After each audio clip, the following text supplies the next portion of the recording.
You've arrived. Hold on tight, Administrator.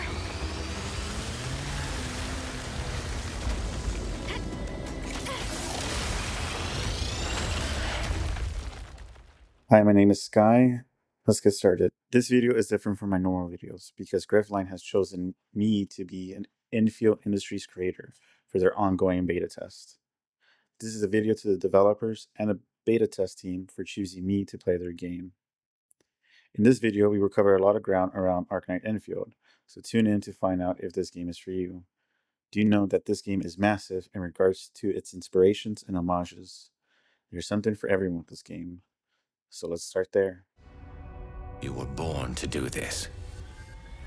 This game is a space opera, much like the Mass Effect series and Firefly TV show.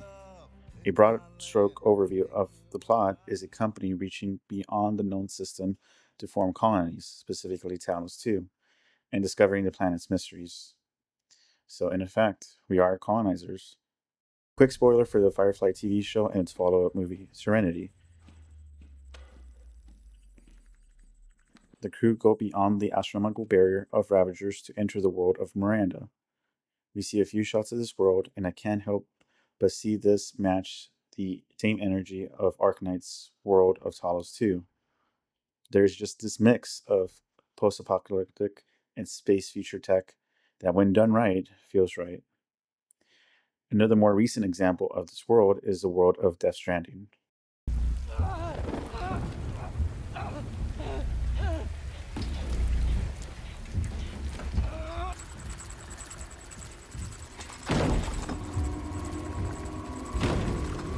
No, I am not referring to the surrealism and horror elements, mainly the menus, sound effects, and base building. Death Stranding does have base building elements by connecting infrastructure and people via a network in order to essentially transport packages. However, base building is pretty minimal here, but the design of the infrastructure feels familiar.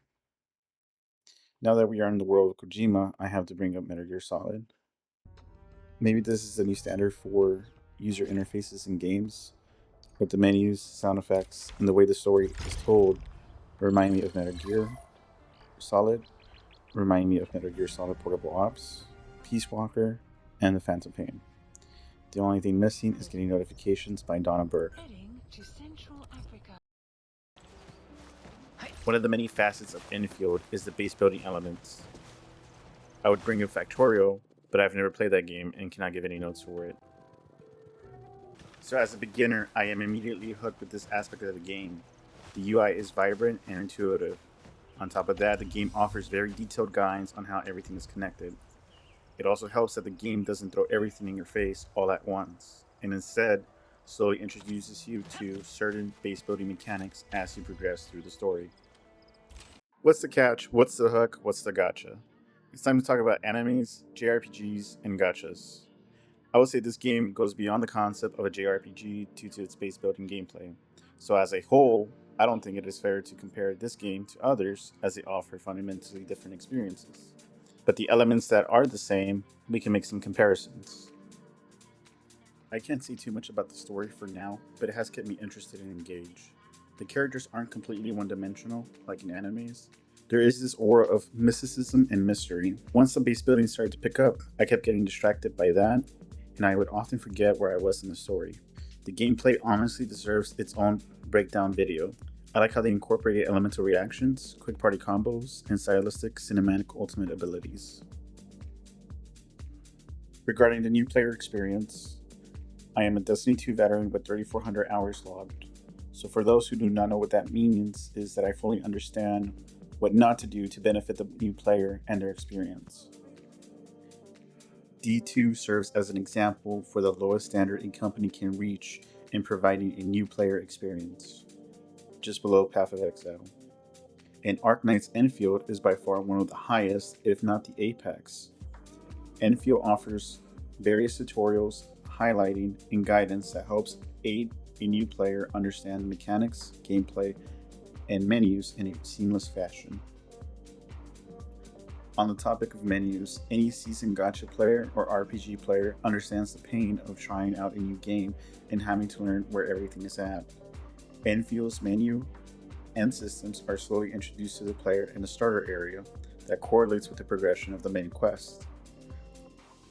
This progression, albeit slow, allows for the player to get familiar with the menus, mechanics, and gameplay.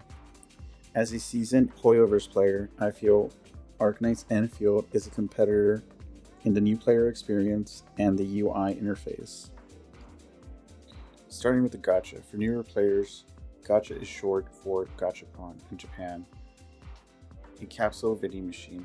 The idea of putting in currency or resources into a game and getting a random object from a fixed list comes from this marketing method.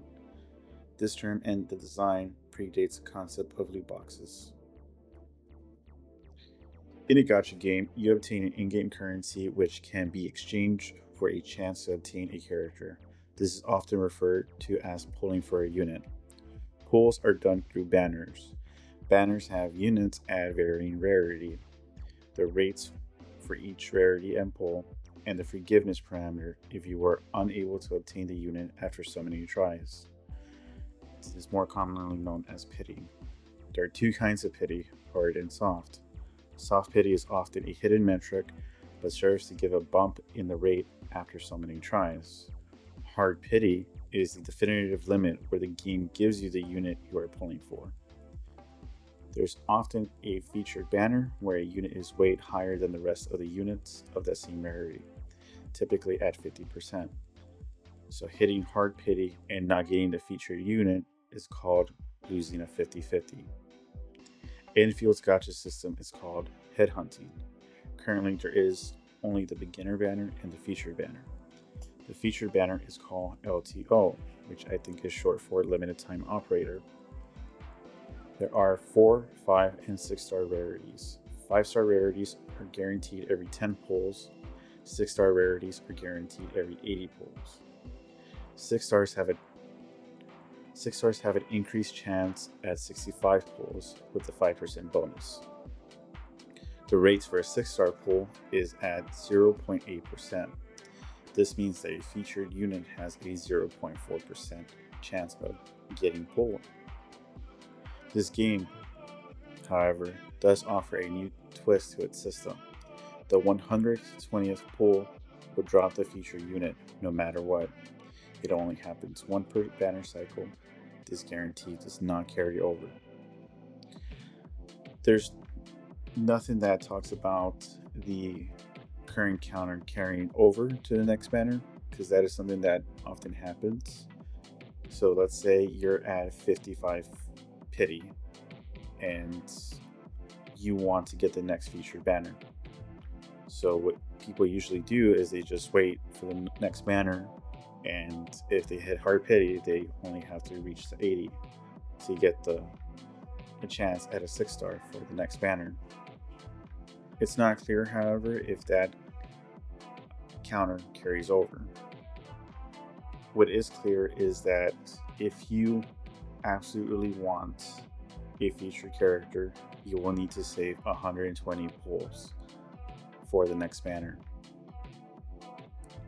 To compare these rates with Genshin, a 5-star unit, which is equivalent to a 6-star unit in Endfield, the pull rate is 0.6%. Hard pity in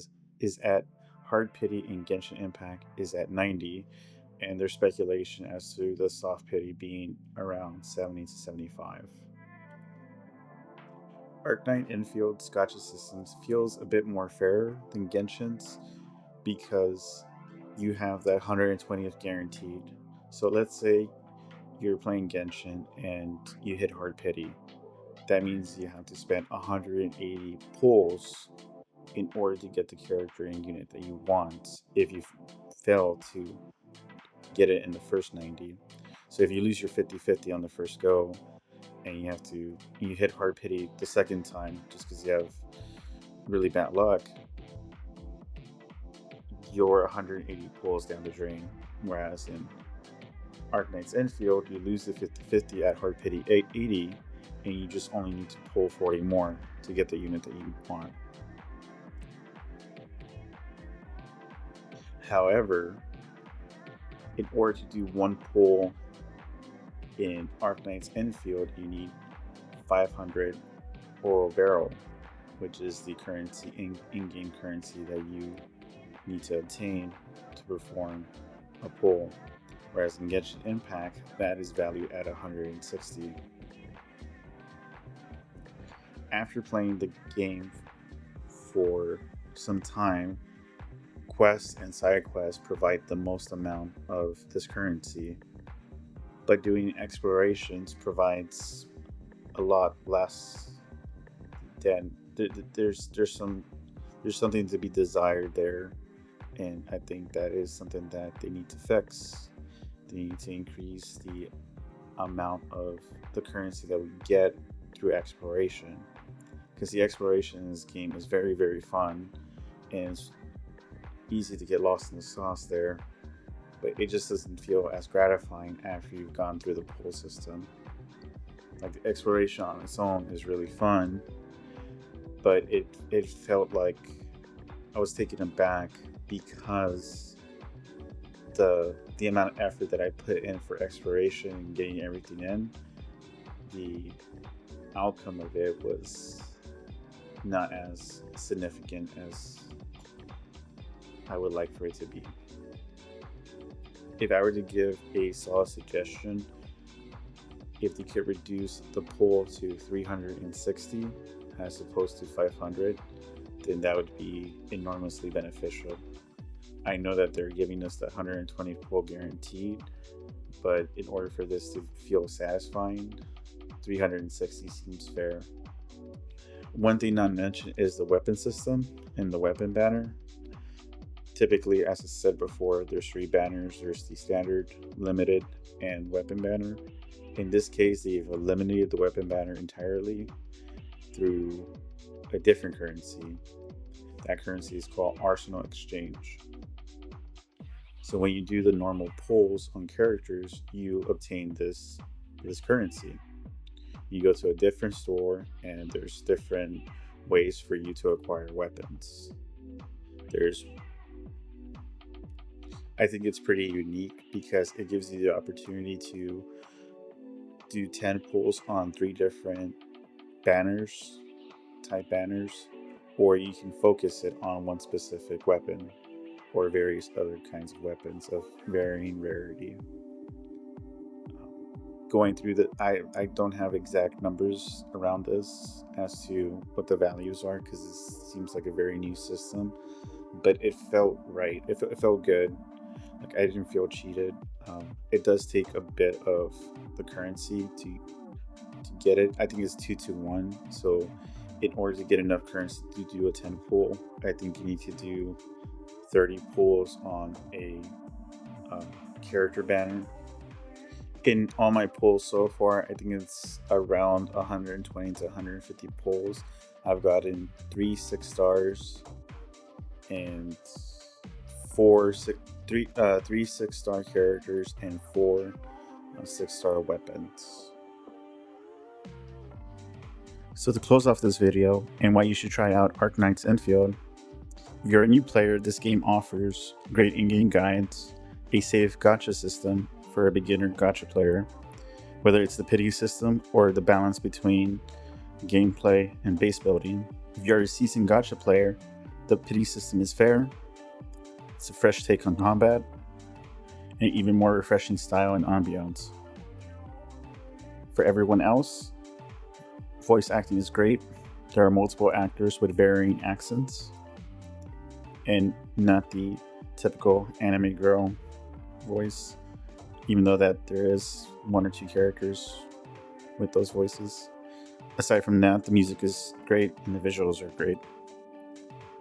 There's a reason why I brought up Firefly earlier on in the video, and that is because as you're exploring and navigating through this planet, it feels like the crew back in the Firefly show taking on a bounty, taking on a quest in one of the many planets that they visit.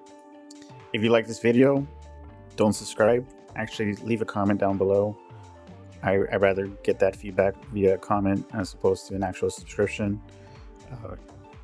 You guys can subscribe at a future video. I honestly prefer comments and just overall feedback for this. Thank you.